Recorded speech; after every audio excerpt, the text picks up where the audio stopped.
segunda viagem, da parte final, seguindo aquela linha de raciocínio que eu propus na sexta-feira à noite. Então, por gentileza, abra sua Bíblia em Atos dos Apóstolos, capítulo de número 17. Atos dos Apóstolos, capítulo 17.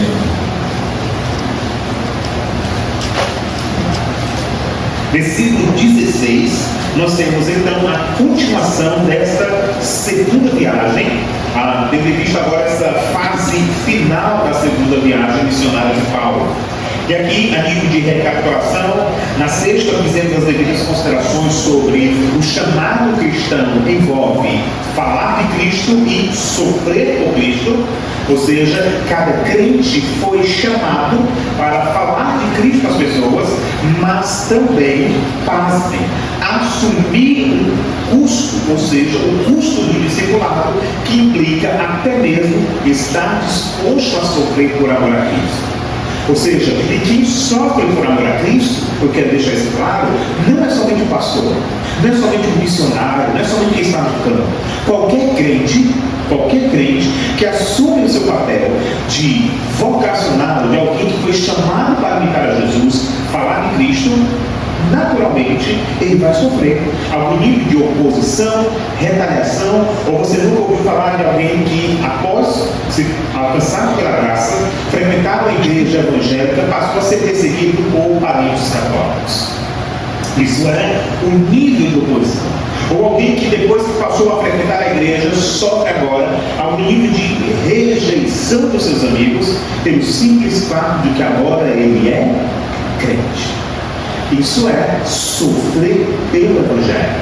Porém, Paulo veio falar a palavra de Deus, nós que somos os fracos, os vasos de barro, os deixados de lado, como nós vamos falar de Cristo para pessoas que têm até mais conhecimento e condições financeiras e sociais do que nós. É um desafio para muitos, é até barreira, pregar o Evangelho para esse tipo de gente. Só que como diz uma coisa, assim como o Senhor salva os desfavorecidos, os mais humildes, Ele também salva os abastados, os que têm muito. Mas para isso, é necessário também que o Evangelho alcance esses corações.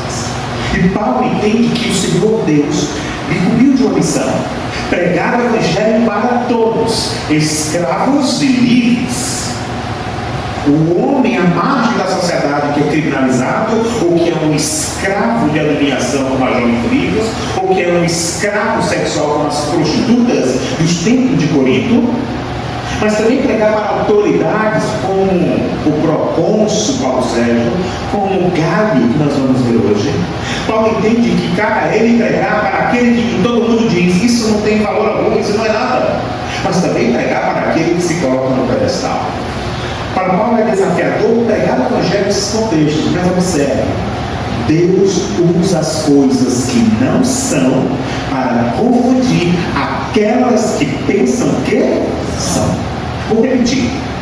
Deus usa pessoas comuns, como eu e você, para confundir e alcançar aquelas que se acham melhores do que você. Vou repetir mais uma vez. Deus usa pessoas que nem nós, cheios de limitações, que muitas vezes não conseguem verbalizar, concatenar uma ideia, articular um pensamento, para falar de Cristo para aquele que acha que já tem tudo que precisa na vida. Você pode pensar, Deus poderia ter confiado a mensagem do Evangelho a anjos. Deus poderia ter confiado a mensagem do Evangelho, é uma das coisas mais sublimes que existem. Mas Deus poderia ter confiado o Evangelho a pessoas extremamente capacitadas da alta sociedade. Mas não. Ele vai usar pessoas do dia a dia, pescador, cobrador, seja funcionário público, setor privado. Ele vai usar escravo, ele vai usar livre, ele vai usar a costureira, mas ele também vai salvar o dono da empresa. Ele vai usar a atendente, mas também vai salvar o empresário. Ele vai usar os loucos diante dos outros para confundir os sábios. Então Paulo é esse tipo de louco. Entenda o que eu quero dizer. Quando eu falo louco aqui, eu não falo no sentido de como muito presidente, de uma pessoa que é, desculpa a expressão, desmiolada. Não. Eu falo louco no sentido de quando as pessoas olham para ele e dizem assim: quem é ele? Quem ele pensa que é para falar alguma coisa? Quem ele acha que é para chegar aqui e pregar? É esse tipo de gente que Deus está usando. Assim ele faz a igreja. Assim ele edifica a igreja e assim ele usa o Paulo. Vamos ao texto com leitura acelerada, tá bom? Para você entender a dinâmica dele. Alguns dos filósofos, e aqui são duas classes de filósofos, epicureus e estoicos, contendiam, brigavam, disputavam, debatiam com ele, havendo quem perguntasse: o que quer dizer esse tagarela? E outros: parece que é pregador de deuses estranhos, pois pregava a Jesus a ressurreição. Lucas, que é o autor do livro, diz assim: ei, apareceram dois tipos de filósofos, que era muito comum na época: os estoicos e os epicureus, duas tradições da filosofia helenista. E eles começam a questionar: quem é esse homem que está falando ali? E ninguém conseguia parar Paulo, porque Paulo estava disposto a falar e sofrer por Cristo, porque ele tinha entendido a sua missão, assim como nós devemos entender a nossa. Então ele começa a pregar e as pessoas começam a questionar e dizem: olha, isso é o que é o pior? Esse tagarela ainda está pregando acerca de alguém que ressuscita. Para a mente grega isso é loucura. Porque como pode? Porque para a mentalidade dele, me permite explicar rapidamente aqui. Para o grego clássico, o que é libertação? É se livrar da matéria. Porque isso é mal, isso é caído. É libertar o espírito do material. Só que o que foi que Jesus fez? O inverso. Jesus se encarnou. Ele tomou forma humana, a tal ponto, como diz mesmo Paulo lá em Filipenses, ele esvaziou-se a si mesmo e assumiu forma humana. Ou seja, para o grego, Jesus ter assumido a minha sua forma é algo absurdo. É como se o grego dissesse: para Jesus salvar, ele não precisa se tornar como um de nós, porque isso é se rebaixar demais. Só que o Evangelho é justamente isso. O Evangelho é a mensagem de um Deus que se rebaixou. Ele se tornou homem como eu e você, a tal ponto da carta aos Hebreus dizer assim: ele é maior e menor do que os anjos. Como assim Jesus é menor do que os anjos? E aí o autor de Hebreus explica no capítulo 2: porque ele assumiu a forma humana. Ou seja, Cristo fez um verdadeiro milagre quando ele assumiu a minha e a sua natureza. E veja como isso é lindo, sabe por quê? Foi necessário que primeiro Cristo se tornasse como um de nós, para que um dia, quando ele retornar, nos tornemos igual a ele. E teremos o corpo igual ao dele. Você não pensar nisso? Primeiro ele se tornou como um de nós, para que no futuro eu e você nos tornemos como ele. Unindo então os céus e a terra na obra da redenção. Esse tipo de pregação é loucura para uma igreja. Que conversa! Esse negócio de ser matéria, isso é loucura. E Paulo começa a pregar: mas é isso mesmo. Ele ressuscitou. E ele começa a discursar. E aí aqueles homens dizem assim: peraí, nós precisamos levar esse tagarela para o meio da elite. Vamos levar ele para um lugar chamado Areópago, um lugar de debate onde só estava a elite da filosofia. Sabe o que foi que Paulo fez? Paulo disse assim: vamos lá. Paulo diz: vamos lá. E veja o que diz o texto agora, versículo de número 19. O tom que ele vai tomando aqui. Versículo 19. Então, tomando consigo, levaram ao Areópago, dizendo: podemos saber que nova doutrina é essa que ensinas? Posto que nos traz aos ouvidos coisas, o quê? Que aí? Estranhos. Queremos saber o que vem a ser isso. Isso aqui quem está falando são os chefões da filosofia do Areópago. É como levasse você para o meio do grupo de professores da elite intelectual das universidades federais do Brasil e dissesse assim: o que esse irmãozinho está falando aí? Prova aí o que você está dizendo. Paulo disse assim: vamos lá. Eu acho lindo isso, porque Paulo não é covarde. Paulo diz assim: eu topo, vamos lá. E ele vai. E o que acontece agora? Quando isso aqui é extraordinário? Ele diz assim: Versículo 21. Pois todos os de Atenas, aos estrangeiros residentes de outra coisa, não cuidavam, se não dizer, ou ouvir as últimas novidades. Ou seja, virou falatório em Atenas que tinha um homem falando uma coisa absurda. Quem era esse homem? O que era a coisa absurda? O Evangelho. E aí observa, versículo 22. Então, irmãos, Paulo, e aí eu fico imaginando para sempre. Eu fico preparando essas pregações, eu fico tentando mentalizar. Eu fico tentando fazer aquela, me transportar, né? Como que era? Quem é daquela década aqui de 90? E eu não sei a minha idade, né? Quem é que da década de 90? Anos 80 ali, final de 80 e 90, tinha um desenho animado chamado O Fantástico Mundo de Bob. Alguém lembra? Pronto. Um menino saía na sua bicicleta e ele viajava nos pensamentos, não é assim? É igual eu quando estou preparando o sermão. Eu fico olhando o texto, eu começo a viajar, eu fico imaginando Paulo entrando, todo mundo olhando para ele e dizendo: quem é esse falador? É um pregador. O que ele está dizendo? Vamos ouvir. E aí Paulo chega no aerópago, versículo 22. Levantando-se no meio do aerópago, Paulo, com toda a classe, diz: senhores atenienses. Veja como Paulo agora ele vai articular classe. E ele diz: em tudo vos vejo acentuadamente religiosos. É um elogio. Paulo está dizendo: eu vejo que vocês se preocupam com religião. E aí observe: porque passando e observando os objetos do vosso culto, encontrei também um altar no qual está escrito: ao Deus desconhecido. Pois esse que adorais sem conhecer, observe agora, é precisamente aquele que eu vos anuncio. E não serve da audácia. Paulo está chegando no meio dos filósofos e está dizendo assim: eu estou andando aqui por Atenas, passeando por aqui, eu vi que vocês são muito religiosos, tem altar por todo canto, mas eu vi que tem um ali que não tem ninguém, tem uma placa: ao Deus desconhecido. Ou seja, para o homem grego, ele tinha que adorar a todos os deuses que ele conhecesse. Mas se existisse um Deus que ele não conhecesse, ele corresse o risco de irritá-lo.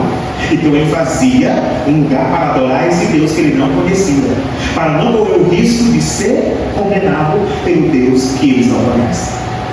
Paulo, então, irmãos, de forma cirúrgica, diz assim: eu quero dizer, senhores filósofos, que esse que vocês não conhecem, eu conheço. O que aqueles homens pensaram desse sertão? O quê? Que audácia desse tagarela! Ele está dizendo que tem conhecimento acerca de alguma coisa que nós não conhecemos. E aí sabe o que é mais interessante agora? Paulo começa a pregar sobre Jesus para um grupo de gente soberba. Mas sabe o que é mais interessante? Paulo, em nenhum momento, ele vai usar o texto bíblico. Que é isso, pastor? Naquele tempo não existia isso aqui, como nós temos agora. Não tinha. Tinha apenas o Antigo Testamento. A Tanakh, Torá, Levítico e Ketuvim, a lei dos escritos dos profetas. Era a Bíblia dos judeus. Os escritos do Novo Testamento ainda eram cartas que estavam circulando nas igrejas, lembra? Aliás, nessa época não tinha nem começado a circular, porque Paulo ainda está plantando a igreja, que um dia ele vai enviar uma carta. E Paulo vai pregar para um grupo de filósofos. A pergunta é: falando com base em quê? E aqui vemos um espetáculo da pregação de Paulo. Paulo vai pregar para os filósofos de Atenas usando os próprios filósofos que eles creem. Como assim, pastor? Vamos lá. Veja agora a partir do versículo 24. Ele diz assim: o Deus que fez o mundo e tudo que nele existe, sendo ele Senhor do céu e da terra, não habita em santuário feitos por mãos humanas. Aqui Paulo já quebra um pressuposto. Paulo está dizendo: o Deus que eu prego não se limita a essa estátua. Ele está além da estátua. E aqueles homens ficaram: como assim? Existe um Deus que não fica preso à estátua? Paulo diz: o que eu prego não fica. Ele continua, versículo de número 25: nem é servido por mãos humanas, como se alguém, ou como se alguma coisa precisasse, pois ele mesmo é quem a todos dá vida, respiração e tudo mais. E ele começa a contar a história da criação, mas observe que não há uma citação direta do Antigo, há uma paráfrase da história da criação. Mas pasme, versículo de número 26.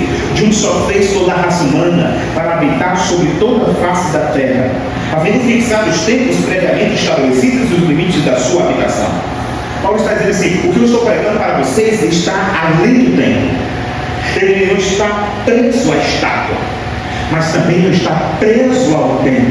Por que Paulo diz isso? Porque na mentalidade grega, a relação tempo, como nós entendemos na língua portuguesa de passado, presente, futuro, é a forma como nós interpretamos a história. Para a mente grega era necessário fazer essa relação para que tudo fosse coerente. Paulo está dizendo: o Deus que eu prego para ele ou para vocês está além disso, porque para Deus não existe passado, presente ou futuro. Para Deus tudo é perfeito, tudo é pleno. Paulo começa a dizer: esse que eu estou pregando para vocês, ele não está limitado a essa habitação, ele não está limitado a isso. E ele diz assim, agora no versículo de número 27, para buscar a Deus e porventura tateando possam achar, bem que não está longe de cada um de nós. E aí Paulo usa um ironia e diz assim: vamos imaginar que vocês estão procurando Deus, estão com vendas nos olhos, estão tateando. Paulo está dizendo: vocês não vão encontrar, porque vocês estão cegos, mas Ele vai encontrar vocês. Paulo muda o pressuposto daqueles homens, dizendo: não somos nós que damos nomes a Deus, é Ele que existe antes de nós. Para a mente grega, assim como os católicos brasileiros, se você pensar bem, se tem algum católico que você se fica ofendido, mas não deixa de ser ofensa, que eu vou falar. Mas entenda, se você observar muito bem, não faz coerência nenhuma você construir, por exemplo, uma estátua, uma imagem, e depois se curvar diante dela. Como é que você faz algo a qual você se torna servo desse algo? É como alguém que, por exemplo, criou um celular e agora eu vou colocar ele em um lugar e vou me curvar diante dele. É a mesma coisa, é matéria, é obra criada. Paulo está dizendo: o que eu estou pregando para vocês, ele não se limita a isso. Não foi vocês que fizeram, não foi vocês que inventaram, foi ele que fez todas as coisas. Paulo está dizendo: não é sobre o que vocês fazem, não é sobre a habilidade de vocês, é sobre quem Deus é. E aí, no versículo 28, nós temos o ponto alto da pregação de Paulo aqui. Paulo vai usar a citação de dois filósofos daquele tempo, Cleantes e Aratus. São dois filósofos, escritores daquele tempo, que aqueles homens, epicureus e históricos, homens do Areópago, conheciam muito bem. Sabe o que é interessante? Prova que Paulo conhecia também de filosofia grega, porque senão ele não citaria. Paulo vai fazer uma junção de citações. Ele vai pegar, por exemplo, a citação de Cleantes, que diz assim, versículo 28, pois nele vivemos, nos movemos e existimos. Observe o que ele diz agora. Como algum dos vossos o quê? Poeta tem dito. Porque naquela época era costume, por exemplo, um falastrão, um sofista, que era o filósofo que ia para a praça pública e começava a falar bonito, falava tão bonito que as pessoas, maravilhoso.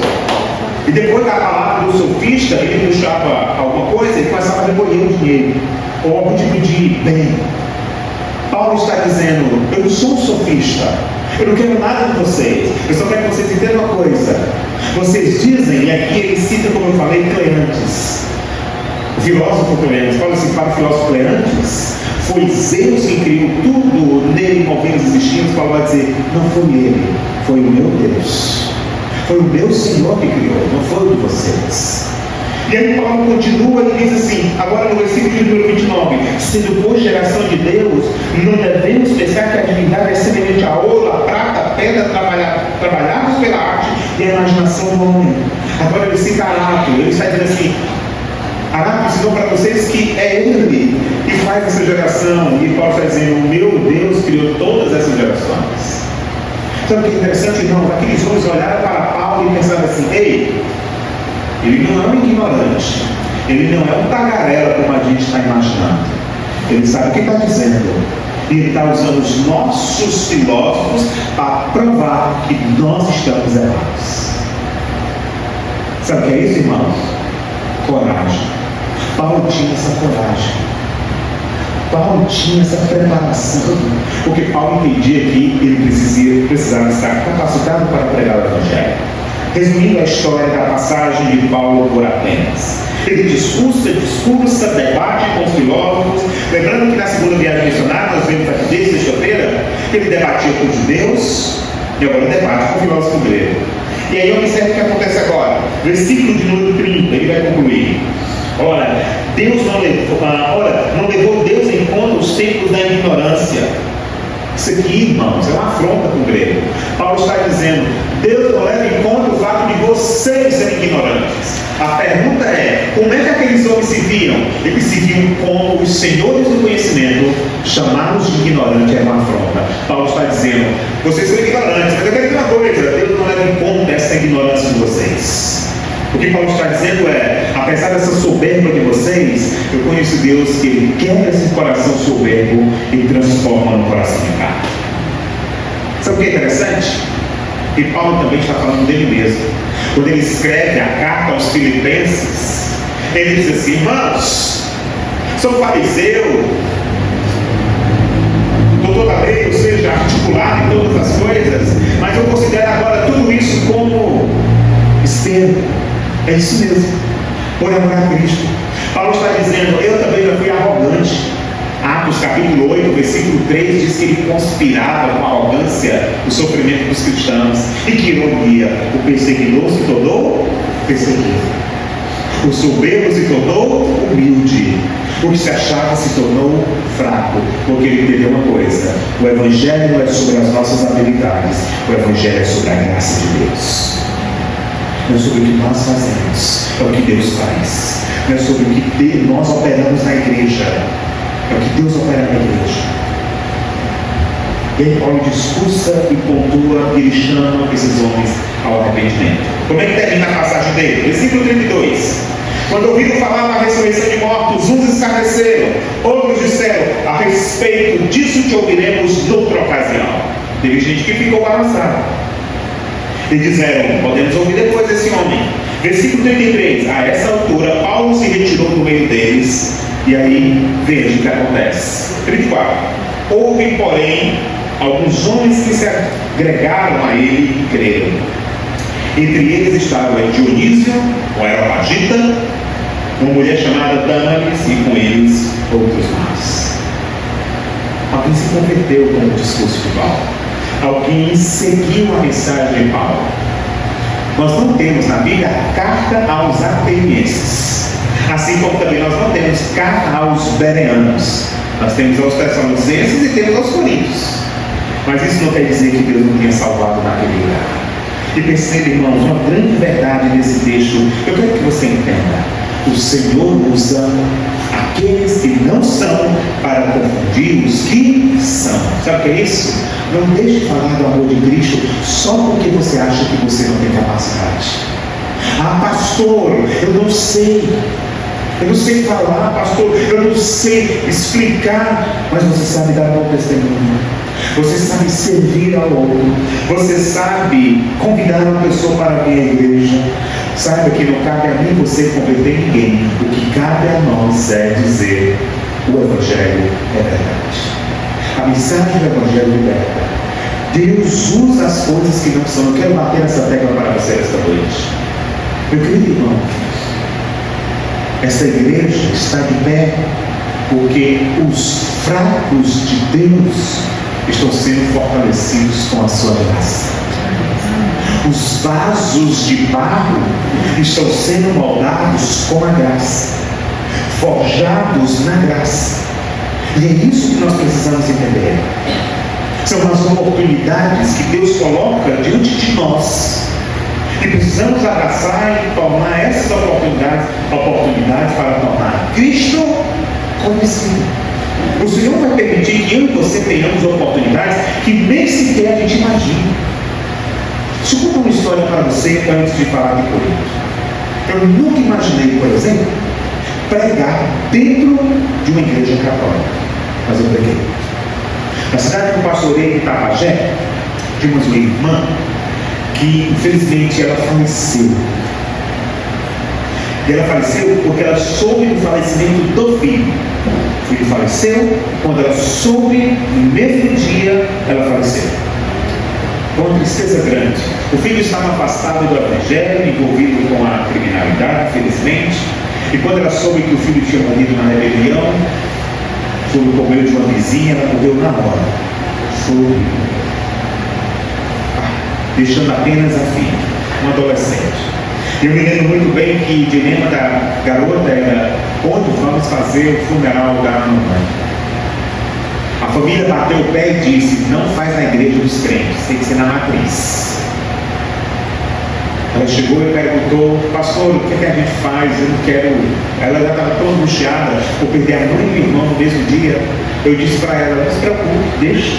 Se eles querem fazer o funeral na matriz, pode estar. O importante é que eles estão com o Senhor. Fique tranquilo.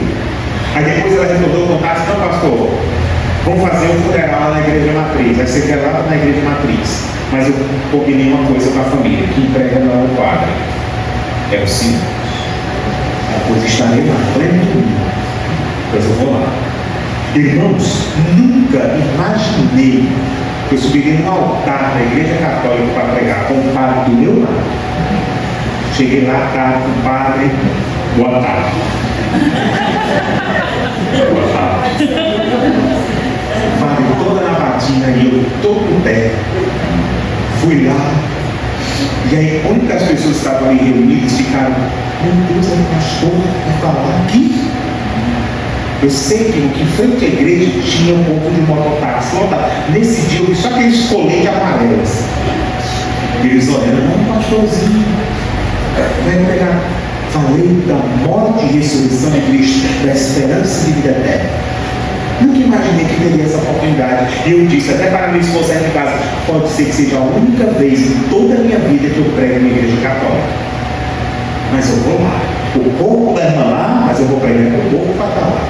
Cheguei e comecei a pregar, como se estivesse pregando o culto da minha igreja. Preguei, expus, falei, anunciei. Eu só sei que depois dessa ocasião eu me tornei quase famoso na cidade pequena, né? Eu passava: ó, o pastorzinho lá da paróquia. O pastorzinho que lá na matriz. O pastorzinho que lá na matriz. Eu fiquei amigo de todos os mototáxis, assim. Eu passava: ó, o pastorzinho, opa, pregou aqui na matriz. Eu falei: o pastorzinho vai pregar, assim que eu paro. Preguei. Fui lá e preguei. Nunca imaginei. Mas Deus concedeu essa oportunidade. Fui lá e transmitir a mensagem. Meus irmãos, nós precisamos entender uma coisa: Deus às vezes vai nos dar oportunidades que nós nem sequer imaginamos. Mas eu vou dizer uma coisa: não deixe de falar do Senhor Jesus Cristo. Não cabe a mim você salvar, cabe a nós lançarmos a semente. É Ele quem dá o crescimento. Paulo foi com essa fé e pregou em Atenas, mas ele segue viagem e vamos finalizar agora com Corinto. Ele chega a Corinto, que é a segunda cidade desse percurso, dessa fase. Qual a segunda cidade? Com base na nossa ordem de sermões aqui. Mas já foi em várias cidades aqui: Filipos, Anfípolis, Apolônia, a Tessalônica, Bereia, Samotrácia, Atenas, Corinto. Paulo foi passando. Listra, Derbe, ou seja, uma lista grande. E ele chega a Corinto. Só que em Corinto Paulo está só. E aqui ele enfrenta um dos dilemas do ministério: a solidão ministerial. E como ela é ruim, como ela é árdua. Mas veja, depois disto, versículo 1, capítulo 18: deixando Paulo Atenas, partiu para Corinto. Lá encontrou certo judeu chamado Áquila, natural de Ponto, recentemente chegado da Itália, com Priscila sua mulher, em vista de ter Cláudio decretado que todos os judeus se retirassem de Roma. Paulo aproximou-se dele. Ou seja, esse casal, eles fogem da Itália por causa da perseguição do imperador Cláudio. Então eles são forçados a ir para uma outra região, saindo da Itália para a Grécia, e chegam então a Corinto. Paulo então se associa a eles por um motivo. Qual o motivo? Versículo 2: e posto que eram do mesmo ofício, passou a morar com eles e ali trabalhava, pois a profissão deles, dos três, era o quê? Fazer tendas, barracas. Essa era a profissão de Paulo, uma profissão comum. Paulo, em Corinto, ele enfrenta uma das grandes dificuldades do seu ministério. Inclusive, para quem não sabe, nós temos quantas cartas de Corinto? 2, mas na verdade foram escritas 4 cartas. A primeira carta se perdeu. Por isso que quando você lê 1 Coríntios, fala assim, como eu escrevi? Onde? Na primeira, que se perdeu. O que nós chamamos de 1 Coríntios, na verdade, é a segunda carta. E o que nós chamamos de segunda carta, na verdade, é a 4ª carta. Das 4, a primeira e a terceira se perderam, se manteve a segunda e a 4. A primeira carta de Corinto é Paulo escrevendo para essa igreja que ele vai plantar aqui. E quer que eu diga uma coisa? Paulo sofreu muito em Corinto pela questão do abandono e ele teve que trabalhar para se manter. Você me lembra muito uma fase de ministério que eu enfrentei, quando eu também fiquei sem sustento ministerial e passamos maus bocados. Minha esposa aqui era testemunha dessa fase. Eu me lembro muito de um pastor querido que disse assim: pastor, às vezes o ministério vai nos sustentar, mas às vezes o obreiro vai sustentar o ministério. Tenha paciência. Paulo teve a paciência e Deus o sustentou. Isso é uma estratégia de Paulo, um meio ao qual Deus lhe deu para ter o seu próprio sustento. Mas sabe o que é interessante? Veja que coisa irônica. Por isso que eu falei das cartas. Paulo escreve uma carta, 2 Coríntios, como nós chamamos na nossa Bíblia, para defender o seu caráter, dizendo para aqueles irmãos: eu estou pregando para vocês não é por dinheiro. Paulo está dizendo: eu sei que tem gente no meio da igreja dizendo que eu estou pregando em Coríntios só porque eu quero me dar bem, achando que o ministério é palanque, que eu quero fazer do ministério a minha carreira de vida, que eu quero ganhar em cima da boa vontade dos irmãos. Paulo está dizendo: eu sei que tem gente que espalha esse tipo de informação, me difamando, dizendo que eu estou usando de má fé. Paulo escreve 2 Coríntios para dizer para esses irmãos o seguinte: eu quero dizer uma coisa para vocês. Eu sei que tem gente que fala isso, mas eu quero só lembrar uma coisa. Deus foi que me deu esse direito de ser sustentado por vocês. No entanto, como vocês são assim, eu faço questão de trabalhar para que não seja pesado a vocês. Mas eu quero dizer uma coisa: é errado vocês pensarem assim. Paulo, ele assume a responsabilidade diante do abandono de uma igreja difícil. Se você acha que a sua igreja é problemática, é porque você não viu 1 Coríntios.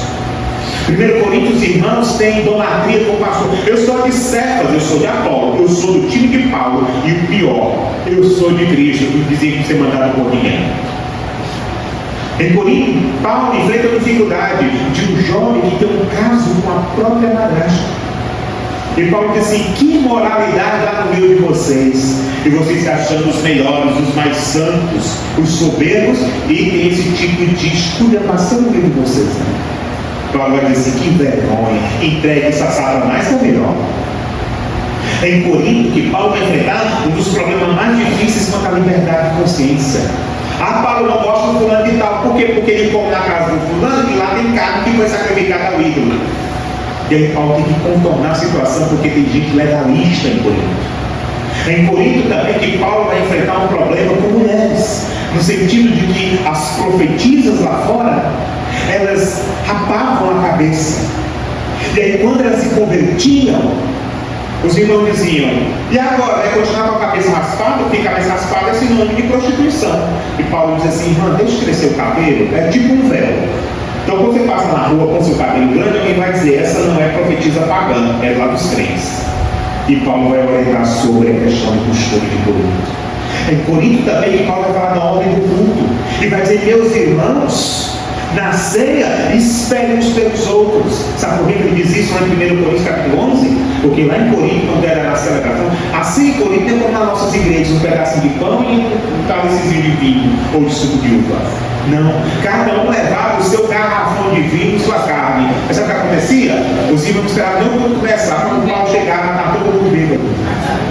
Paulo vai dizer assim: que é isso, irmão? E os mais ricos: eu trouxe, eu bebi, é meu, eu paguei. Paulo: não é assim. Não é assim, é com ordem, é com decência, não é para ficar desse jeito. E Paulo escreve uma carta para dizer: Deus não se agrada disso, parem com isso. É em Corinto que Paulo escreve para a igreja e vai dizer assim: vocês se acham melhores porque tem todos os dons? Paulo vai dizer assim: e falta o principal, que é o amor. Não adianta falar essas línguas, não adianta profetizar, não adianta dizer que adivinha as coisas, se é um coração cheio de pecado e de rancor. Paulo vai dizer: Você pode falar até a língua dos anjos. Se tiver amor, é mesmo que nada sei que vocês estão fazendo. Parece até que Paulo está falando das igrejas dos nossos dias. Se Paulo vivesse hoje, ele com certeza diria das igrejas do Brasil, não todas. Ele ia dizer: esse povo me lembra a igreja de Corinto. Misericórdia. Então ele ficou cansado, desanimado das lutas. Mas sabe o que é interessante, irmãos?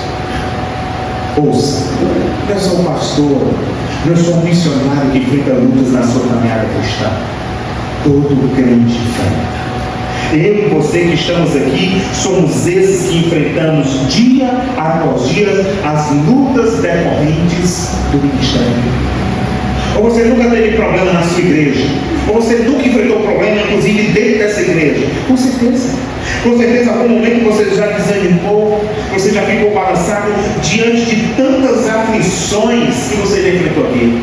Mas quer que eu diga uma coisa? Veja, abra sua Bíblia em 2 Coríntios, capítulo de número 4. 2 Coríntios, capítulo de número 4, versículo de número 7.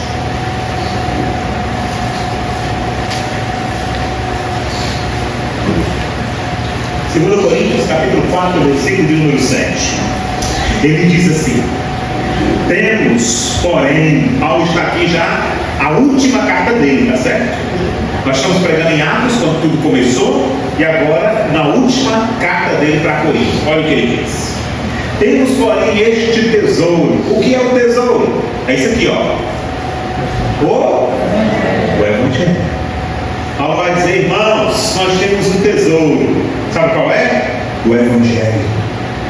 A Igreja Bíblica Batista em Nova Pavona é um depósito de tesouro do Evangelho.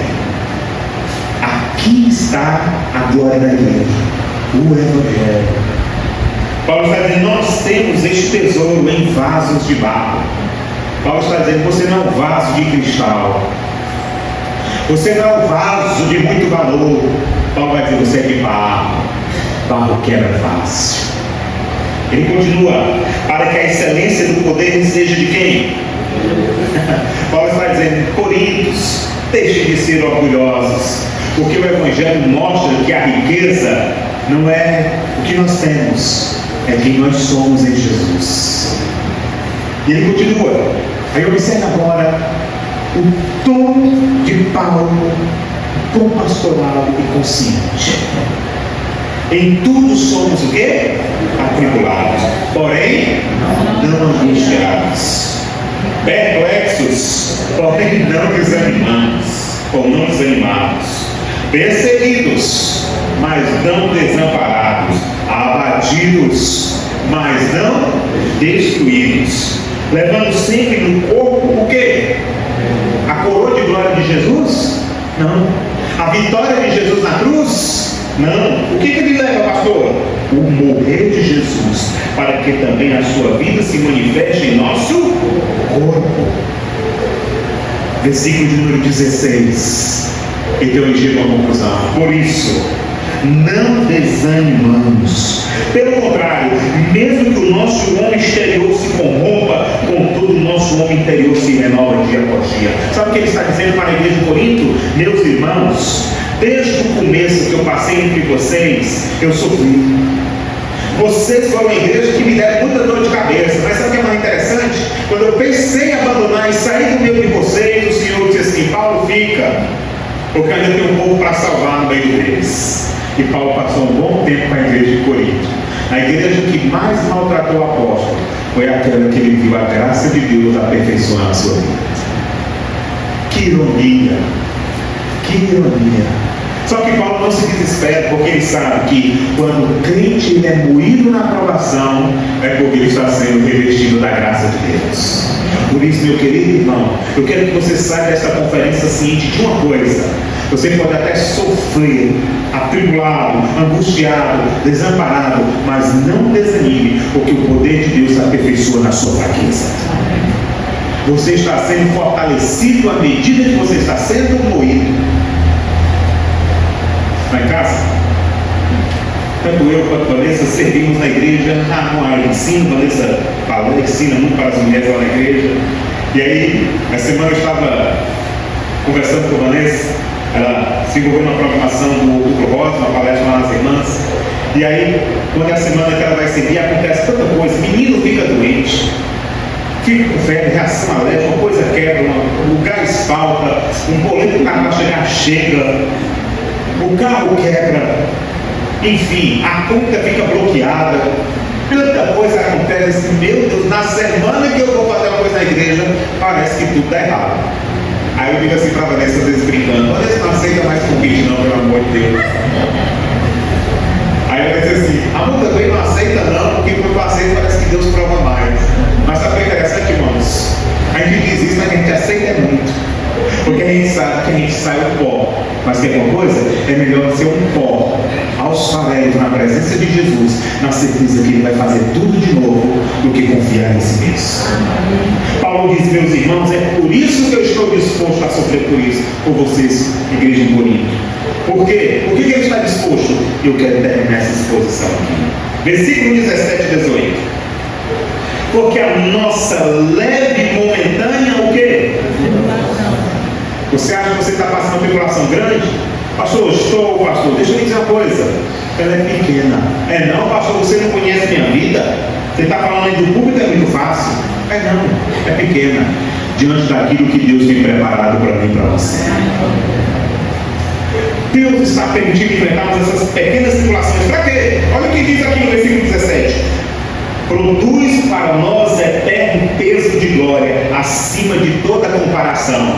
Naquele grande dia, quando nós estivermos na presença de Jesus, os meus queridos pastores que estão aqui, que sofrem a luta do campo missionário, nós chegaremos na presença de Jesus e nós vamos chegar a uma conclusão: Senhor, penei, eu sofri naquele trabalho, mas diante do que eu estou vendo, eu sofreria tudo de novo, porque o que o Senhor tem preparado é algo extraordinário para nós. Meus irmãos, isso aqui é conforto. Paulo está disposto a levar o nome a sofrer em Filipos, Tessalônica, Bereia, Atenas, Corinto, Anfípolis, Apolônia, Samotrácia, Listra, Derbe, por onde ele passou, porque ele sabe que ele é um instrumento na mão de Deus. E por mais que ele esteja quebrantado, ele sabe que Deus tem preparado grandes coisas. Mas isso não se limita a Paulo, isso também envolve a vida de cada um de nós. Deus trouxe você para essa conferência missionária, para que nesses 3 dias você fosse edificado e soubesse de uma grande verdade. Qual é? Versículo 18 agora. 2 Coríntios 4, 18. Não atentando nós nas coisas que se veem, mas nas que se não veem, porque as que se veem são temporais, e as que não se veem são. Não olhe para as circunstâncias dessa vida, olhe para aquilo que Deus tem preparado para quem é fiel. Olhe para aquilo que Deus olhe, fixe os olhos, não tire de lá daquilo que Deus tem preparado para quem é fiel a Ele. Porque a vida cristã é árdua, mas a certeza da graça de Deus nos fortalece na caminhada. A cidade que eu passei, Itapajé, não sei se eu disse isso já esses dias aqui. Tinha uma igreja lá grande, só do tamanho, né, da estrutura, mas poucos adeptos. Mais aqui no... Vamos lá? Tá dando certo aí, irmão Ismael? Quando tiver preparado, digam, viu? Pronto. Todo mundo dizendo Pix. Vamos lá? Pix. Isso, para ver se o meu Pix resolve amanhã em nome de Jesus.